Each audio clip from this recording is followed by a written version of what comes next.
हाय friends, मैं हूं Manav. Welcome to movie शूवी। करते हैं आपस में पॉजिटिव सा नमस्कार और बात करते हैं हनुमान जी की। हनुमान के ऊपर बनी हुई मूवी। क्या ये एक अलग तरीके का प्रदर्शन करती है कि आपके पास विजन होना चाहिए और आप फिर कुछ भी बना सकते हैं, और आपके पास चाहे लिमिटेड बजट हो, लेकिन अगर विजन सही है और आपकी अगर रिसर्च सही है कि जो हमारे गॉड्स थे, जिसको हम हिस्ट्री बोलते हैं, माइथोलॉजी बोलते हुए आजकल लोग ऑब्जेक्शन रेस करते हैं, क्या वो सही तरीके से बैठा कि नहीं बैठा, क्या ये कुछ मूवी ऐसी बन जाएगी कि कुछ सिखा जाएगी। इसका आंसर यस भी है और इसका आंसर नो भी है। तो बात करते हैं हनुमान की। रात को ऑलमोस्ट 1:30-2 बज रहे हैं और ठंड के माहौल में मैं वापस आया हूँ देख के क्या ये वर्थ वाइल है कि नहीं है, क्या मेरे लिए वर्थ वाइल थी कि नहीं थी। मैं हनुमान जी का खुद भी भक्त हूँ, तो मेरा इवैल्यूएशन क्राइटेरिया इस तरीके से होगा कि हनुमान जी के बहुत सारे फैसेट्स हैं। ये मैंने ट्रेलर के टाइम पे भी बोला था कि जो उनकी पावर्स थी ये सिर्फ रिलेटेड नहीं थी कि वो कितने ज़्यादा बलशाली थे, ये इससे भी रिलेटेड था कि वो कितने ज़्यादा इंटेलिजेंट थे। उनकी भक्ति जो थी वो अर्नड थी, और वो कुछ डेमोन्स्ट्रेट करते थे अपनी पावर्स के बारे में, which is related two is friendship also. तो ये सारी चीज़ें यहाँ पर डेमोन्स्ट्रेट होती हैं कि नहीं होती हैं, वही सब चीज़ें यहाँ पर देखने को मिलेंगी। पहले तो माइकल की साइकिल की बात कर लेते हैं। यहाँ पर जो विलन है basically he is obsessed to become a super hero, और क्या कुछ करता है वो उसके लिए वो आपको देखने को मिलता है, और उसका बैकग्राउंड क्या है वो पहले समझाया जाता है, फिर आपको दुनिया में लेके जाया जाता है हनुमंथु की तेजा सजा की, जिन्होंने ठीक ठाक यहाँ पर एक्टिंग करी है, क्योंकि इसी तरीके का इंसान चाहिए था जो हैप्पी गो लकी हो, छोटे मोटे शरारतें करता रहता है अपने गांव के अंदर। और जो गांव का माहौल भी है वो थोड़ा कॉन्ट्राडिक्टरी मुझे ज़रूर लगा, क्योंकि जिस तरीके से उसको दिखाया गया है वो काफ़ी ज़्यादा रिच इन नेचुरल रिसोर्सेज लगता है, वाटर, झरने, ये वो सब कुछ लगता है, लेकिन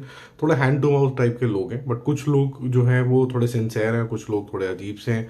अब ये हैप्पी गो लकी जो गाय है, और जो ये शहर दिखाया गया है, छोटा सा विलेज बताया गया है, और कहाँ ये नहीं बताया गया, अंजनागरी, और ये जो विलेज है इसके अंदर अचानक से इसकी गर्लफ्रेंड को लेके कुछ, और इस जगह को लेके कुछ एक कन्फ्लिक्ट क्रिएट होता है, जिसको बचाने के चक्कर के अंदर ये इंजर्ड हो जाता है और पानी में गिर जाता है। वहाँ इसको कुछ खोज मिलती है, और उस खोज के बाद इसके अंदर सुपर पावर्स आ जाती हैं, और वहाँ से फन का एलिमेंट बहुत ही अच्छे तरीके से शुरू होता है।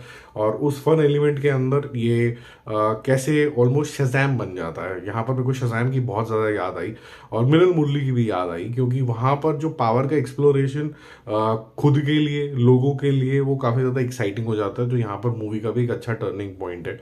बट हैविंग सेड दैट, ये जो फन जब तक चल रहा था तब तक चल रहा था, जैसे ही सेकेंड हाफ होते होते ही जो विलन है वो वापस आ जाता है, और जब लार्जर पर्पस समझ में आते हैं कि क्यों वो सुपर विलन क्यों बनना चाहता है, या उसको ये सुपर पावर्स क्यों चाहिए, उसकी डेफिनेशन ऑफ सुपर पावर्स क्या है, और हीरो की सुपर पावर्स की डेफिनेशन क्या है, उस जगह पे जब चल जाती है तो फिर ये बहुत ही रूटीन जॉब चला शुरू हो जाता है।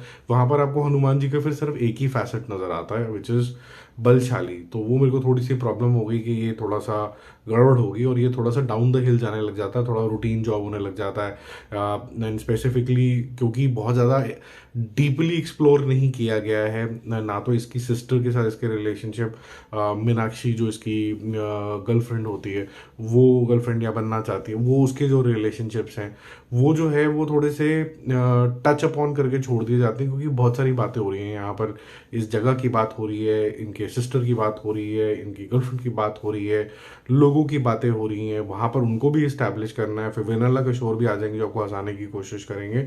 सो in the midst of so many things you would say कि यार ये जबरदस्ती का ड्रैग क्यों करे, और एंड में आते आते जब आपकी बोरियत थोड़ी सी बढ़ने लगती है तो अचानक से आपको पता चलता है कि सीन्स जो हैं वो एलिवेट हो गए।